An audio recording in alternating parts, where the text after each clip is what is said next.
Green Bay Board of Education released a list of 16 candidates to fill the open seat left by Koo Lee. Lee resigned May 8th, the same day the Green Bay Press-Gazette newspaper published an article investigating issues with his listed home address.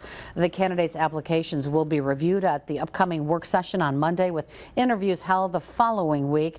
The individual selected will fill the vacated term until April of 2026, when then it will be filled during the election. The list of candidates, you can see that at WBAY.com.